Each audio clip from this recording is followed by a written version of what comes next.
کچھ لوگ ایسا کیے بھی دوسرے ملکوں میں باقاعدہ، کچھ لوگ تو ایسے ظالم تھے جنہوں نے اے سی لگوا دیا قبر میں باقاعدہ، کیا فائدہ ہے اس کا؟ لیکن وہاں پر جو اے سی لگتی ہے، میں نے کتابوں میں پڑھا ہے، اگر بندہ نیک ہوتا ہے تو اس کے لیے جنت کی کھڑکی کھول دی جاتی ہے، اس کے لیے جنت کی کھڑکی کھول دی جاتی ہے، وہاں سے ٹھنڈی ٹھنڈی ہوائیں آتی ہیں، اور باقاعدہ اشارے تو آپ کو خواب میں بھی مل جاتے ہیں۔ جب معاملہ بن جاتا ہے تو آپ کے گھر والوں کو خواب میں بھی نظر آ جائے گا کہ ہاں کس حالت میں آپ کے ابا ہیں، کس حالت میں آپ کی والدہ ہیں، کس حالت میں آپ کے گھر کے لوگ ہیں۔ لیکن کب جب اچھا کریں گے تب امید رکھیے نا، جب زندگی بھر برا کریں گے تو اس کے بعد پھر جنت کی کھڑکی کی امیدیں مت رکھیے، سوچئے کہ کہیں ایسا نہ ہو کہ جہنم کی کھڑکی کھول دی جائے۔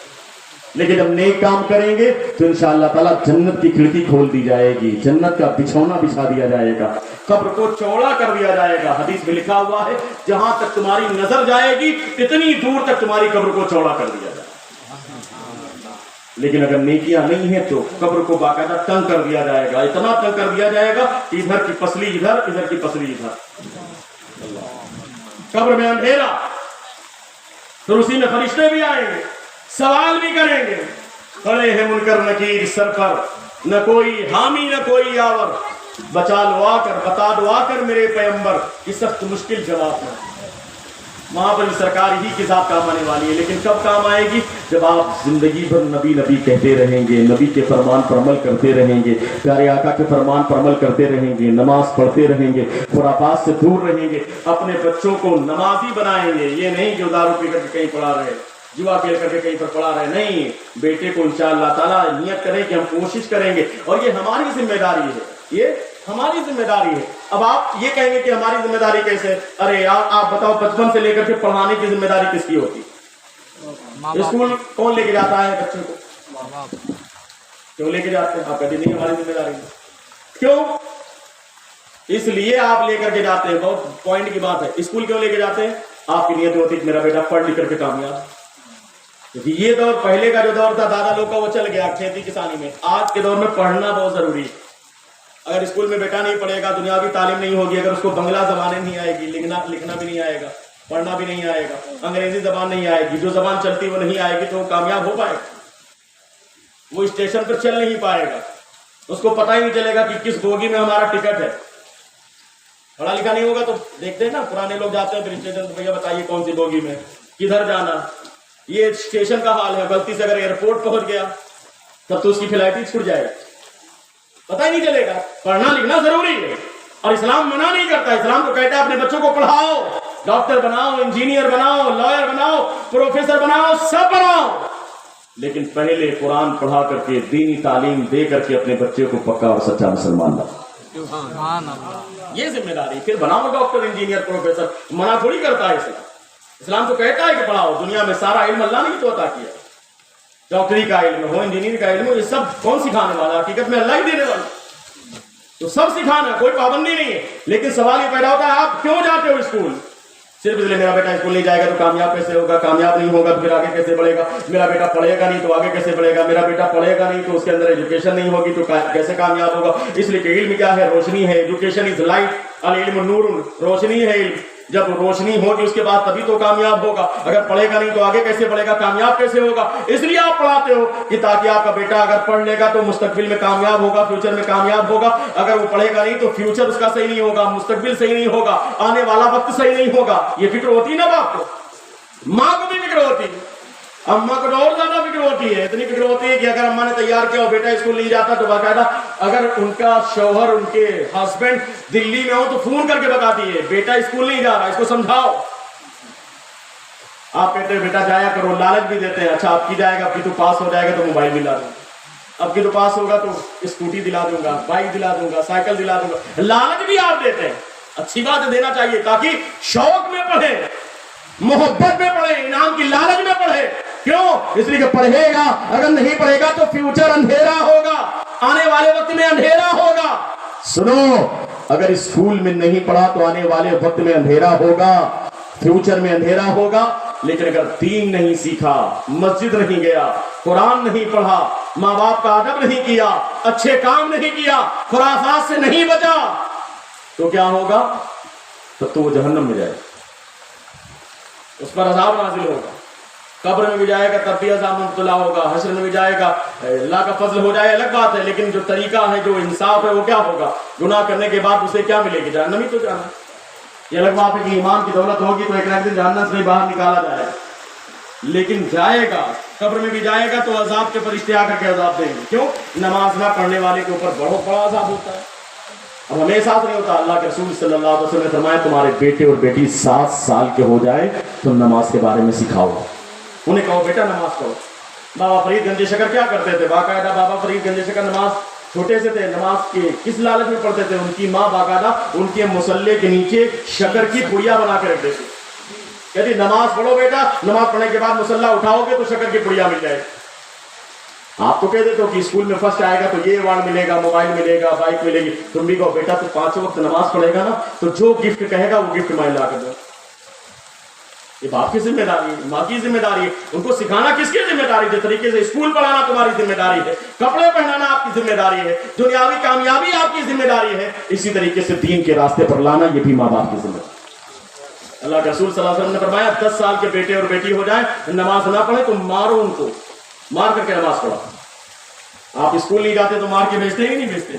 کوئی کام کے لیے کہا اگر بیٹا کہ نہیں کرو گے تو مارتے ہی نہیں مارتے. اسی طریقے سے نماز کے لیے کہیے نہ, اگر پڑھیں تو ماریے ان کو, ڈانٹیے, ہڑکائیے, حکمت لگائیے, گفٹ کے لالچ دیجیے, تحفے کی لالچ دیجیے, کسی طریقے سے کوشش کیجیے. اس لیے کہ یہ ذمہ داری آپ کی ہے تاکہ آپ اپنی ذمہ داری کو نبھائیں, اپنا حق ادا کریں. کہیں ایسا نہ ہو کہ میدان حشر میں یہ بچے گریبان پکڑ لیں آپ کا اور کہیں مولا یہ میرا باپ تو تھا, اس نے سب کچھ سکھایا لیکن مجھے قرآن پڑھنا نہیں سکھایا.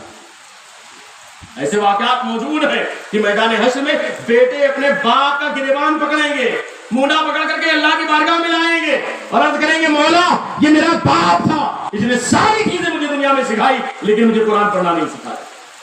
مجھے یہ باقاعدہ اسکول کے دروازے پر تو لے کر گیا لیکن مسجد کے دروازے پر لے کر نہیں گیا ہاتھ پکڑ کر کے بیٹا چل نماز پڑھنے کے. تو یہ باپ کی ذمہ داری ہے. دین سے قریب کرنا باپ کی ذمہ داری ہے, اسلام سے قریب کرنا یہ باپ کی ذمہ داری ہے, ماں کی ذمہ داری ہے. تمہاری نگاہوں کے سامنے تمہارا بیٹا موبائل لے کر کے اس پر خرافات دیکھتا رہے, ویڈیو دیکھتا رہے, 5 گندی گندی تصویریں دیکھتا رہے, باپ سامنے بیٹھا رہے, کوئی بات نہیں. کیوں بھائی؟ باپ ہے تو اتنا تو سوچنا چاہیے کہ غلط ہو رہا ہے. ماں کے سامنے اس کی بیٹی باقاعدہ بڑا سا موبائل ملٹی میڈیا دلا دیا, موبائل لے کر کے بیٹی چلی گئی چھت پر. کیا وہ واٹس ایپ چلا رہی ہے, اپنی سہیلی سے بات کرے, فرینڈ سے بات کرے, اور بات کرتے کرتے پھر ایک دن آیا کہ فرینڈ کے ساتھ چلی گئی. کیوں گئی؟ کیوں یہ گناہ ہوا؟ کیوں یہ غلطی ہوئی؟ اس لیے کہ اس نے کبھی فاطمہ, طیبہ, طاہرہ, عابدہ, زاہدہ کی سیرت پڑھائی نہیں, سیدہ زینب کی سیرت پڑھائی نہیں, کربلا والوں کی سیرت پڑھائی نہیں, صحابیات کی سیرت پڑھائی نہیں, ازواج مطہرات کی سیرت پڑھائی نہیں. اپنے گھر میں دینی ماحول بنائیں اور ان کی سیرت کو پڑھنا سکھائیں. اگر ہماری بیٹیوں نے ان کی سیرت کو پڑھا ہوگا, ان کی قربانیوں کو پڑھا ہوگا, قسم خدا کی ایسی نوبت آئے گی لوگ کوشش کریں گے, لالچ دیں گے پیسہ کا, ساتھ میں چلی جاؤ, بنگلے کی لالچ دیں گے, کوشش کریں گے, محبت کا اظہار کریں گے, لیکن قسم خدا کی تمہاری بیٹی اگر دیندار ہوگی, فاطمہ طیبہ طاہرہ کی کنیز ہوگی, تمہاری بیٹی مر جانا تو گوارا کرے گی لیکن اپنے ایمان کا سودا نہیں کرے گی, کبھی نہیں جائے گی غیروں کے ساتھ. تمہارا بیٹا کبھی دوسرے کے چکر میں نہیں پڑے گا, تمہارا بیٹا مر جانا گوارا کرے گا لیکن کبھی ایمان کا سودا نہیں کرے گا. لوگ کہیں گے یار اتنی لالچ دیتے ہیں, اتنا پیسے کی لالچ دیتے ہیں, اتنا گھر کی لالچ دیتے ہیں, باقاعدہ ٹرین چل رہا ہے, لوگ کہتے ہیں پیسہ لے لو ایمان چھوڑو. آپ کو شاید نہ پتا ہو, ہمارے یہاں تو اعلان ہوا باقاعدہ میلے وغیرہ میں, اتنا پیسہ لو مسلمان ہونا چھوڑو, دوسرے مذہب کو اختیار کر لو. دیکھا ہوگا آپ نے, نیوز چلتی رہتی, میڈیا پر باقاعدہ یوٹیوب پر چلتا رہتا, کتنے ایسے ایسے پاکھنڈی لوگ ہیں, ظالم لوگ ہیں جو پیسہ دے دے کر کس طرح کا کام کر رہے ہیں, اور کچھ لوگ اس کے بہکاوے میں آ بھی جاتے ہیں. لیکن اگر آپ کے بیٹے نے دین سے قریب ہو کر کے, اسلام سے قریب ہو کر کے اس طریقے کی میلاد شریف کی محفل کیا ہے, یعنی آپ کے یہاں شادی ہے, اچھی بات ہے, اب اس میں ڈرامہ اور ناچنے کی کیا ضرورت ہے, یہ تو یزیدیوں والا کام ہے. اس لیے کہ یزید کے بارے میں لکھا ہے, یہ بھی لکھا ہے کہ یزید کی برائیوں میں سے ایک برائی لکھی, یزید شراب پیتا تھا, یہ اس کی برائیوں میں لکھا ہے. یزید کے اندر کیا کیا برائی تھی؟ یزید نماز نہیں پڑھتا تھا, یزید باقاعدہ ناچتا تھا, گانے سنتا تھا, خرافات سنتا تھا. اگر وہی کام ہم کریں تو یہ کون کام ہے؟ یزیدی والا کام ہے کہ نہیں؟ یزید شراب پیتا تھا. آپ بتاؤ شراب پینے والا حسینی ہوگا کہ یزیدی ہوگا؟ تو اس لیے اپنے آپ کے کیریکٹر کے بارے میں دیکھیں کہ ہم حسینی کردار والے ہیں کہ یزیدی کردار والے ہیں. ہمارا عمل کون سا ہے, ہمارا کیریکٹر کون سا ہے,